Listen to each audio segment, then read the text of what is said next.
Hello everyone, কেমন আছো তোমরা সবাই? আশা করছি সকলে ভালো আছো। আজ আমি তোমাদের সাথে শেয়ার করব গাজরের হালুয়া। তোমরা কম বেশি অনেকেই এই রেসিপিটা জানো, তো আমি আমার মতন করে তাও তোমাদের সাথে একবার শেয়ার করব।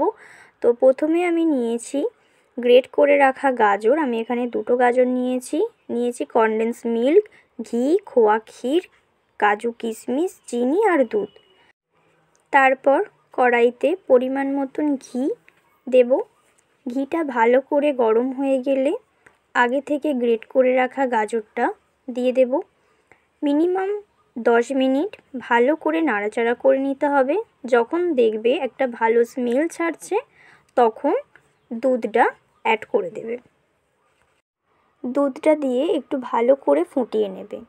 যখন দেখবে একটু ভালো করে ফুটে যাবে তখন তোমরা চাইলে গুঁড়ো এলাচও দিতে পারো বা আমার মতন গোটা এলাচও দিতে পারো। আমার কাছে গুঁড়োটা ছিল না বলে আমি তাই গোটা এলাচ 2টো দিয়েছি। তারপর দিয়ে দেব খোয়া ক্ষীর, তার সঙ্গে কনডেন্স মিল্ক। তোমাদের যদি কনডেন্স মিল্ক থাকে দেবে, না থাকলে নাও দিতে পারো, সেটা তোমাদের ইচ্ছা। আমার কাছে ছিল আমি তাই দিলাম। তারপর একটু ভালো করে ফুটে গেলে দিয়ে দেব চিনি। চিনিটা দিয়ে ভালো করে ফুটিয়ে নেবে। তারপর অ্যাড করে দেবে কাজু আর কিশমিশ। তারপর একটু ফুটে গেলেই নামিয়ে নাও সকলের প্রিয় গাজরের হালুয়া। আজকের রেসিপিটা কেমন লাগলো অবশ্যই জানিও।